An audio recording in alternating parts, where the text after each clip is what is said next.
थाना गोसाईगंज क्षेत्र में हुए वृद्ध महिला के हत्याकांड का पुलिस ने किया खुलासा। वृद्ध महिला को मौत के घाट उतारने वाले आरोपी को पुलिस ने किया अरेस्ट।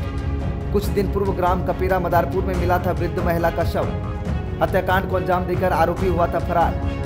गिरफ्त में आए हत्यारे की तुषाल उर्फ विशाल वर्मा के रूप में हुई पहचान। पुलिस ने आरोपी के पास से आला कत्ल भी किया बरामद। हत्याकांड में अंजाम देने वाला आरोपी LLB तृतीय सेमेस्टर व SSC की कर रहा था तैयारी। गिरफ्तार करने वाली टीम को DCP साउथ निपुण अग्रवाल ने 25,000 रुपये का इनाम देने की किया घोषणा। DCP साउथ ने प्रेस वार्ता कर घटना का किया पर्दाफाश। 20 नवंबर 2024 को यहाँ पे विवादित स्थल पे सर्वे हो रहा था। उस सर्वे में लोगों के द्वारा पत्थरबाजी की गई, फायरिंग की गई और जो कंस्पिरेसी थी उसमें जो अभियोग पंजीकृत किया गया था 335/24, उसमें आज जफर अली जो यहाँ पे जामा मस्जिद के सदर हैं उनको गिरफ्तार करके जेल भेजा गया है। उनको कल देर रात्रि की हिरासत में पूछताछ की गई थी, फिर उनको छोड़ दिया गया था अपने धार्मिक क्रियाकलाप करने के लिए और उसके बाद में आज प्रातः उनसे दोबारा पूछताछ के लिए बुलाया गया और पूछताछ के बाद में उनको गिरफ्तार किया गया है और उनको 191, 2, 191, 3, 190, 221, 132, 125, 324, 5, 196, 223B, 336F और 230 और 231 BNS और 3/4 सार्वजनिक संपत्ति निवारण अधिनियम के अंदर इन्हें गिरफ्तार करके जेल भेजा गया है और बाकी विधिक कार्रवाई सुनिश्चित की गई है। अभी इनको माननीय न्यायालय के सामने पेश किया गया है, वहाँ से जो कि माननीय न्यायालय का आदेश होंगे उसके अनुपालन। कुल कितने मुकदमे में भेजा गया है सर? फंडिंग करने का भी कुछ आरोप है क्या? क्रिमिनल कंस्पिरेसी का 335/24 जो अभियोग है उसमें इनको गिरफ्तार करके जेल भेजा। फंडिंग करने का भी कोई आरोप है कोई? अभी वर्तमान में इतना ही मैं बता सकता हूँ, इसके अलावा बाकी कुछ भी होगा प्रत्यक्ष। इनके बेटे से भी कोई पूछताछ हुई है क्या? पुलिस को जगराना रावत नामक 60 वर्षीय महिला का एक खंडरनुमा मकान में शव मिला था, जिसमें तत्काल ही पुलिस मौके पर पहुंच गई एवं इसका पंचायतनामा कर PM कराया गया। जब PM की रिपोर्ट आई तो इसमें cause of death head injury का कारण बताया गया। इसमें तत्काल ही पुलिस ने घटना को वर्कआउट करने के लिए कई टीमें बना दी गई थी। इसमें कल पुलिस को सफलता मिली है। इसमें एडिशनल DCP अमित कुमावत और DCP ऋषभ गुणवाल के नेतृत्व में कई लोगों से इसमें इंटरोगेशन करी गई एवं कई कैमरे की फुटेज देखी गई थी। इसमें कल हमने पूर्वांचल एक्सप्रेसवे के पास इसका जो अभियुक्त हैं जिनका नाम तुषाल वर्मा है, उनको हमने गिरफ्तार कर लिया और उन्होंने घटना को कारित करना बताया है। देखिए 15 मार्च को ये महिला एक दुकान पर कुछ सामान खरीदने जा रही थी, तभी इसी खंडरनुमा मकान के पास में तुषाल वर्मा नामक व्यक्ति पेशाब कर रहे थे, जिसके बाद इन महिला ने इनको गाली दी थी और टोका था। जिसके बाद ही आवेश में आके इन्होंने इन महिला को अंदर खींच लिया और उन पे पास में पड़ी हुई ईंट से वार करा है। हमने ईंट को कब्जा पुलिस में ले लिया है। साथ ही साथ पास में पड़ी एक रॉड को इन्होंने उठा के उनके महिला के सिर पे मारा और जिसके बाद इस रॉड को इन्होंने पास में एक नाले पे जाके फेंक दिया था। हमने वो रॉड को भी सकुशल बरामद कर लिया है।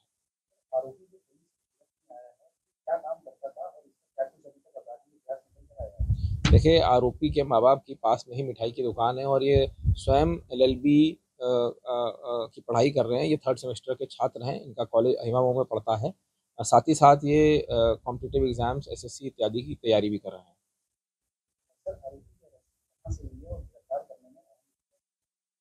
देखिए आरोपी की अरेस्टिंग पूर्वांचल एक्सप्रेस के पास कल शाम को हुई है और हमारी, जैसे मैंने आपको बताया, additional DCP Amit Kumawat, DCP Rishabh Gunwal एवं हमारी SWAT टीम, थाना गोसाईगंज की टीम सभी कई दिनों से बेहद पूछताछ कर रहे थे और CCTV कैमरों का भी अवलोकन करा गया। उसके बाद हमको सक्सेस मिली है।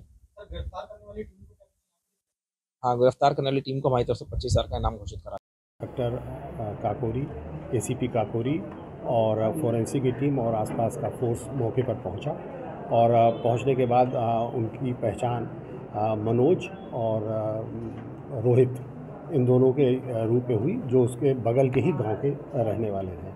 इस पर तत्काल पोस्टमार्टम और पंचायतनामा कार्रवाई की गई और सुसंगत धाराओं में अपराध पंजीकृत कर इसके खुलासे के लिए 3 टीमें लगाई गई, जिसमें ACP काकोरी की टीम थी, इंस्पेक्टर काकोरी की टीम थी और DCP पश्चिम की सर्विलांस और क्राइम ब्रांच लगी थी और 24 घंटे के अंदर इस घटना का खुलासा करते हुए इसमें 2 लोगों को गिरफ्तार किया गया है, जिसमें से एक महेंद्र है और एक उसकी पत्नी, जिसका नाम अंकिता और दीपिका, दोनों नाम उसके हैं, अंकिता उर्फ दीपिका है।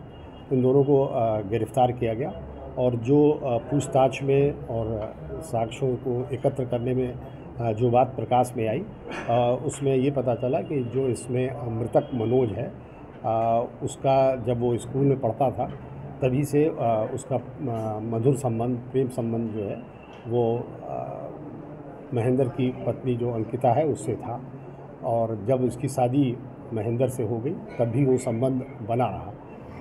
इस बात की जानकारी जब महेंद्र की हुई तो उसने इस बात से मना किया कि तुम ये मत करो, किंतु वो मानी नहीं और वो मिलती रही।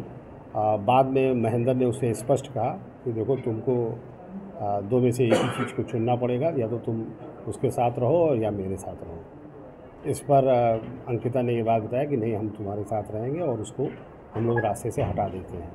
और इसकी योजना इन लोगों ने फरवरी के महीने से बनाई और इसमें 1-2 नए सिम खरीदे गए जिससे वो आपस में 1-to-1 बात करते थे और एक सिम अंकिता ने उसको दिया, अपने हस्बैंड को दिया और एक मृतक मनोज को दिया और जिससे 1-to-1 बात करते थे। इस तरह से उन्होंने चालाकी से की कि जिससे जब कभी वो कांड करें तो इस बात का खुलासा ना हो पाए कि ये लोग आपस में बातचीत करते थे। किंतु सर्विलांस का सहारा लेते हुए ये बात ट्रेस हुई और उसमें जब बाद में प्लानिंग के तहत इन लोगों ने अंकिता ने इसको घटनास्थल पर बुलाया और बोला आज तुम आ जाओ, तुमसे हम मिलने आएंगे और जब तुम उस चौराहे पे आ जाना तो हमें फ़ोन कर देना। मनोज जो है अपने एक साथी जिसका नाम रोहित था, उसके साथ वहाँ मौके पर पहुँचा और उसे फ़ोन किया कि हम आ गए हैं। इस बात पे तत्काल जो है उसने अपने पति को बताया और उसके पति जो पहले से प्लानिंग कर रखी थी वो 3 साथियों के साथ वो मौके पर पहुंचा और उसने तेज़धार हथियार से इन दोनों की हत्या कर दी। और इसमें ये भी महत्वपूर्ण बात है कि रोहित की हत्या उसने महेंद्र ने इस वजह से की कि महेंद्र और रोहित उसी स्कूल में पढ़े हुए थे जिस स्कूल में ये लोग पढ़ते थे, तो उसको इस बात का डर था कि वो उसको पहचान गया है और इस बात का खुलासा कर देगा, इस वजह से उसने उसको मार दिया। और अब इसमें महेंद्र और उसकी पत्नी